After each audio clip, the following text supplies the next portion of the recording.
Hi everyone, welcome to Biology for SSC, and in this segment we'll do cell division का पूरा chapter. ठीक है, cell division. So सबसे पहले तो आप मतलब समझो. एक तो सेल तो हम पीछे कर चुके हैं, सेल का तो मतलब समझते हो. डिवीजन का मतलब सेल इस चैप्टर में डिवाइड करने वाली है. ठीक है, और सेल कैसे डिवाइड कर रही होंगी, एक से दो सेल बनेगी, ये फिर और आगे दो सेल बनाएगी. बेसिकली सेल कुछ ऐसे डिवाइड करती हैं. ठीक है, और हमने बाहर वाला नहीं देखना है, सेल के अंदर कैसे डिवीजन होता है वो हमने देखना है इसमें. सो सेल डिवीजन दो टाइप के होते हैं बेसिकली. एक तो माइटोसिस, दूसरा होता है मियोसिस. ठीक है, और कुछ सेल्स हमारी बॉडी की हर सेल डिवाइड नहीं कर सकती है. जैसे हमारी ब्रेन सेल्स, अगर हमारे ब्रेन पर चोट लग जाए, हमारी कुछ सेल डैमेज हो जाए, तो वो वापस से रिपेयर या डिवाइड नहीं हो सकती. सो डिवीजन सिर्फ वो ही सेल करती हैं जो जिनको परमिशन होती है आफ्टर बर्थ डिवीजन शो करने की. ठीक है, नॉन डिविजिबल सेल्स भी हमारी बॉडी में प्रेजेंट होती हैं. डिविजिबल सेल्स जिनको हम कहते हैं जिनका एक एग्जाम्पल है न्यूरॉन सेल्स. न्यूरॉन हमारी ब्रेन की सेल्स को कहते हैं. अगर हमारी ब्रेन की सेल्स डैमेज हो जाए, दे कांट बी रिपेयर्ड. इसलिए तो अगर दिमाग पे चोट लग जाए तो मरने के ज़्यादा केसेस होते हैं, या फिर मेमोरी लॉस का खतरा होता है. सो सर में चोट लगने से इसलिए रिस्की होता है. उसके बाद क्या कर रहे थे, जो डिविजिबल सेल्स होती हैं हमारी, वो भी आगे दो टाइप की होती हैं. सो जो डिवाइड कर सकती हैं वो भी दो टाइप की होती हैं. एक तो होते हैं सोमेटिक सेल्स, और दूसरा नॉन सोमेटिक या फिर गैमीट्स कह सकते हो जिनको आप, गैमीट्स. हमने क्रोमोसोम्स पिछले चैप्टर में देख लिए थे. सो अगर आप सिंपल सोमेटिक सेल्स देखते हो ह्यूमन बॉडी के, तो उनके पास होते हैं 46 नंबर ऑफ क्रोमोसोम्स. ठीक है, आपकी हर बॉडी सेल्स में, हर बॉडी के की जो सेल है उसमें 46 क्रोमोसोम्स प्रेजेंट होंगे. पर जब देखो गैमीट का फॉर्मेशन होता है, उसमें ये जो 46 नंबर ऑफ क्रोमोसोम है ये रिड्यूस होके 23 हो जाता है. ठीक है, जो gamete in case of male it is sperm, and in case of female it is ovum. ये जो गैमीट्स आप देखते हो, इनमें इनका नंबर जो होता है क्रोमोसोम्स का, वो रिड्यूस होकर 23 हो जाता है. ये जो 46 है उसको हम कहते हैं डिप्लॉइड. डिप्लॉइड को हम ऐसे भी शो करते हैं बायो में 2n, और 23 को हम कहते हैं n या फिर हेप्लॉइड. ये इसका बिल्कुल हाफ हो गया ना. 46 का आधा क्या होता है, 23. सो जो गैमीट सेल्स होते हैं उसमें नंबर किस लिए रिड्यूस हो जाता है, वो इसीलिए क्योंकि देखो जैसे ये ओवम है, इसके पास भी 23 नंबर ऑफ क्रोमोसोम्स हैं. ये स्पर्म है, इसके पास भी 23 नंबर ऑफ क्रोमोसोम है. जब ये फ्यूज करके एक नया सेल बनाएंगे जिसको हम जायगोट कहते हैं, तो उसके पास 46 क्रोमोसोम्स होने चाहिए. अगर इनके पास भी, ओवम के पास भी 46 नंबर ऑफ क्रोमोसोम होते और इसके पास भी 46 नंबर ऑफ क्रोमोसोम होते, तो आई थिंक 92 होगा ना इनका total. So 92 number of chromosome हो जाते जायगोट में.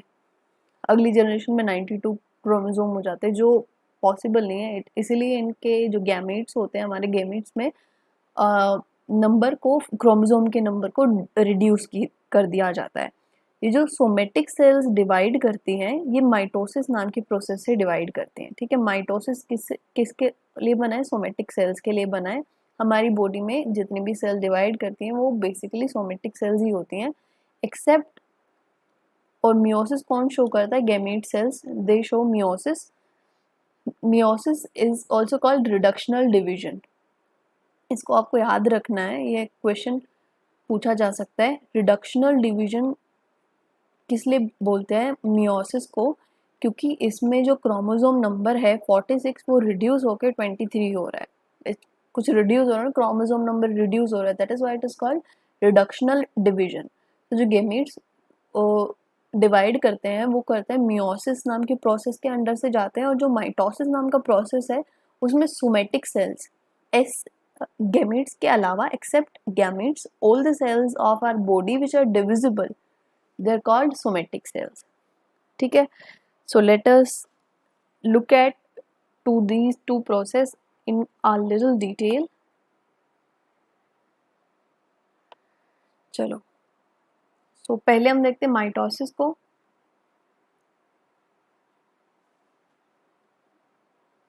फिर हम देखेंगे मियोसिस को। सो माइटोसिस मैं आपको थोड़ा सा पिक्चर वाइज बता देती हूँ।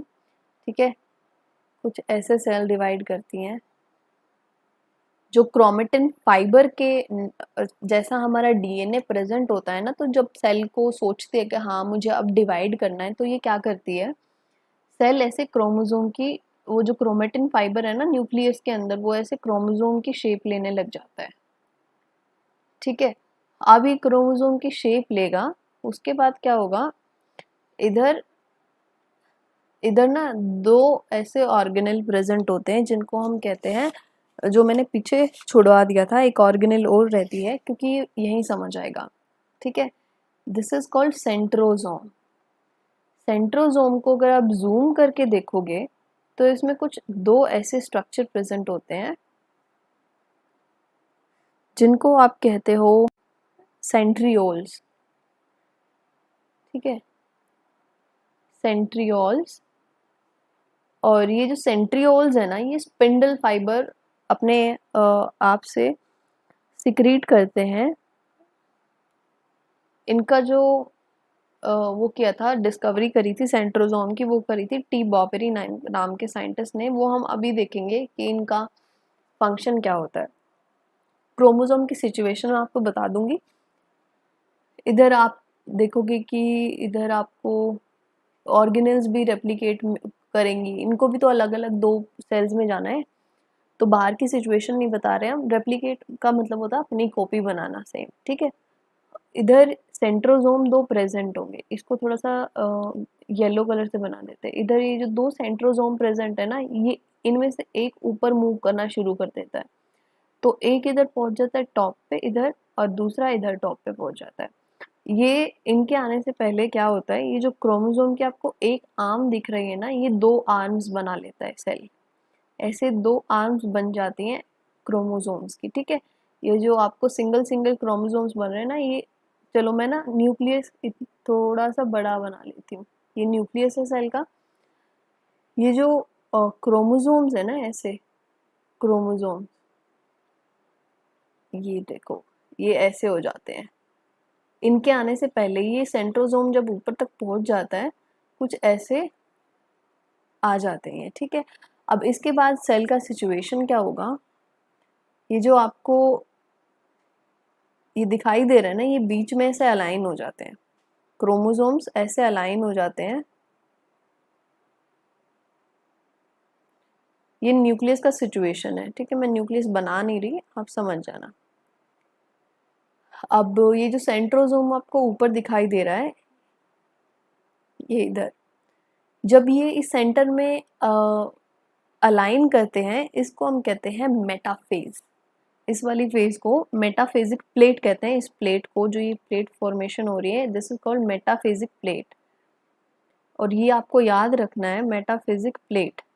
एक तो मेटाफेजिक प्लेट तो याद रहेगा। ये जब एक प्लेट पर इजीली अलाइन हो जाती है ना, ये स्टेज जो होती है, metaphase is best for chromosome study. अगर आपको क्रोमोसोम की स्टडी करनी है ना, तो अगर सेल मेटाफेज में है तो that is best for you. Metaphase में सबसे अच्छे से पढ़ाई हो सकती है क्रोमोसोम की। इसको आपको याद रखना है। कैसे याद रखोगे, कि जैसे आप किसी चीज़ को प्लेट में रख के एनालाइज कर रहे हो, कुछ ऐसा याद रख लो मेटाफिजिक प्लेट से।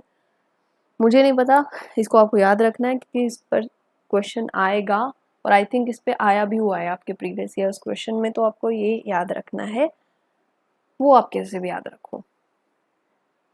अब ये सेंट्रोजोम क्या करता है, देखो, अब ये स्पिंडल फाइबर मैं अभी बताऊंगी क्योंकि आपको तब समझ नहीं आता स्पिंडल फाइबर क्या होता है। ये बड़ी चालाकी से क्या करते हैं, सेंट्रियोल्स क्या करते हैं, ये अपने धागे निकालने शुरू कर देते हैं, ऐसे कुछ। ठीक है,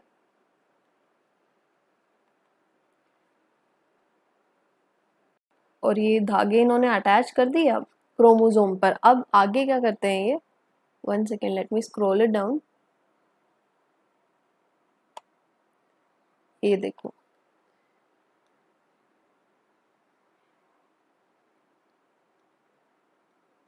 ये ऊपर सेंट्रोसोम है। अब ये इस क्रोमोसोम को पकड़ के खींच लेंगे, ठीक है। ये देखो, कुछ ऐसे कुछ ऐसे, और आपका क्रोमोसोम दोबारा नॉर्मल हो जाएगा। क्योंकि नॉर्मली क्रोमोसोम ऐसे होते हैं ना, ये जो आपको दो दिखाई दे रहे हैं, ये तो सेल में बांटने के लिए था, दो भाइयों में जायदाद बांटनी है ना, तो इक्वल इक्वल मिलनी चाहिए। तो ये क्रोमोसोम को पकड़ के ना कुछ ऐसे खींच लेते हैं। अब क्या होता है, ये जो सेल की प्लाज्मा मेम्ब्रेन है ना, ये अंदर की तरफ इन्वेजिनेट करना शुरू कर देती है, क्योंकि अब क्रोमोसोम तो चले गए हैं। अब क्या होता है कि कुछ ऐसे इन्वेजिनेशन शो करती है प्लाज्मा मेम्ब्रेन। अब ये अंदर की तरफ मूव करना शुरू कर देती है और फाइनली ये सेल्स डिवाइड हो जाती हैं। इनके पास अपने ऐसे ऐसे क्रोमोसोम प्रेजेंट है, ठीक है। ये मैंने आपको बताया माइटोसिस। इस प्रोसेस को हम कहते हैं माइटोसिस। माइटोसिस। अगर ह्यूमन के केस में अगर आप देखोगे आप, तो इस सेल में भी 46 नंबर ऑफ क्रोमोसोम होंगे, इसमें भी अगेन 46 नंबर ऑफ क्रोमोसोम्स होंगे। इसीलिए माइटोसिस को हम इक्वेशनल डिवीजन कहते हैं, क्योंकि इसमें इक्वल नंबर ऑफ क्रोमोसोम जा रहे हैं डॉटर सेल्स के पास। जो सेल नई बनती हैं, जो नई नवेली सेल्स बनी हैं, इनको हम डॉटर सेल्स कहते हैं, ठीक है। इसको रब कर दो। अब मैंने इतनी ज़्यादा डिटेलिंग आपको इसीलिए बताई ताकि आपको कॉन्सेप्ट क्लियर हो जाए माइटोसिस का। तो थोड़ा सा और देख लेते हैं। माइटोसिस में एक्चुअली जो एसेक्सुअल रिप्रोडक्शन शो करते हैं ना यूनिसेल्युलर ऑर्गेनिजम्स, तो यूनिसेल्युलर ऑर्गेनिजम्स के लिए सेल डिवीजन ही उनका रिप्रोडक्शन होता है। वो जब सेल डिवाइड कर रही होती है, उनकी सेल डिवाइड करती है, एक तो वो यूनिसेल्युलर है, तो सेल तो ऐसे ही डिवाइड करेगी ना। सेल जब दो सेल्स बनाएगी तो ये डॉटर सेल्स बन गई, हो गए, इनका यही रिप्रोडक्शन होता है। सो फॉर यूनिसेल्युलर ऑर्गेनिजम्स,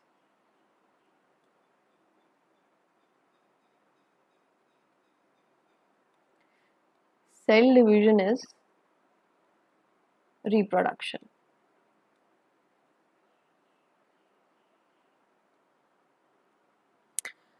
उसके बाद जो कैंसर कोज होता है, मैंने कैंसर के बारे में आपको पीछे भी बताया था।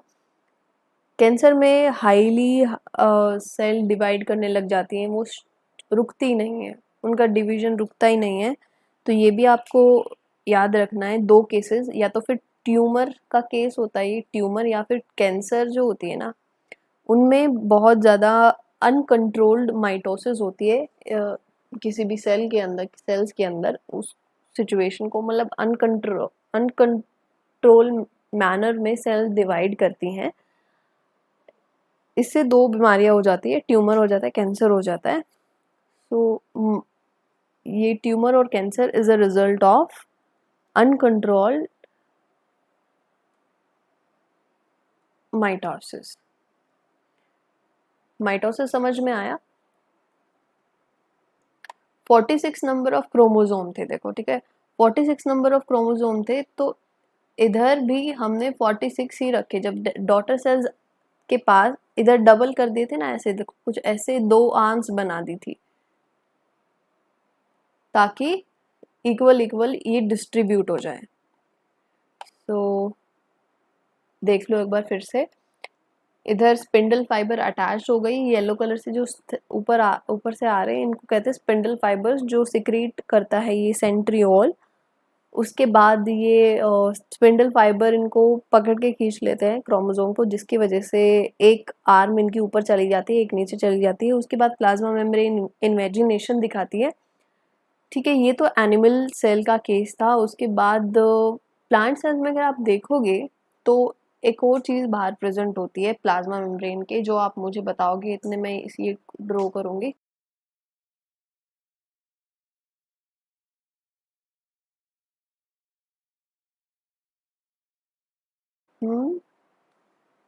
What is it?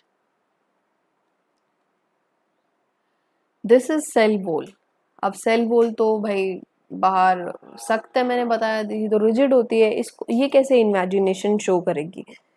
तो प्लांट सेल्स क्या करते हैं, इनके अंदर इमेजिनेशन ऑफ सेल मेम्ब्रेन नहीं होता है। ये क्या करते हैं, इनके अंदर सेल प्लेट का फॉर्मेशन होता है, एक स्पेशल प्लेट इनके अंदर फॉर्म होती है जो आगे जाकर इन दोनों सेल्स को डिवाइड कर देती है। ठीक है, इधर ऐसे सेल प्लेट का फॉर्मेशन होगा, ठीक है, जिससे ये एक सेल बन जाएगी, ये दूसरी सेल बन जाएगी, और ये आपस में से टूट जाते हैं, ये अलग अलग हो जाते हैं। सो imagination of cell wall is not there in plant cells. Instead, there is formation of cell plate. Formation of cell plate. I hope mitosis is clear to you. In next video, we'll do meiosis and a chapter will be completed. और उसके बाद cell division के chapter के बाद हम क्या करेंगे, थोड़े से ना मैं कॉन्सेप्ट और बताऊंगी जिनसे क्वेश्चंस आते हैं पर हमने पीछे कवर नहीं किए। ठीक है, तो एक एक्स्ट्रा वीडियो बनाएंगे जो कॉन्सेप्ट्स हैं इन्हीं चैप्टर के हमने कवर नहीं किए पर उनसे क्वेश्चंस आए हुए हैं। ठीक है, उसके बाद हम करेंगे इस चैप्टर के क्वेश्चन, दोनों चैप्टर के, सेल डिवीजन के भी और सेल के भी। फिर हमारा काम हो जाएगा 3 चैप्टर्स का, क्लासिफिकेशन का, सेल का और सेल डिवीजन का। ठीक है, चलो उसके बाद हम बायोमोलिक्यूल स्टार्ट करेंगे नेक्स्ट चैप्टर। होपफुली थोड़े से दिन बाद 2-3 लेक्चर लगेंगे इसके लिए, फिर हम बायोमोलिक्यूल स्टार्ट करेंगे।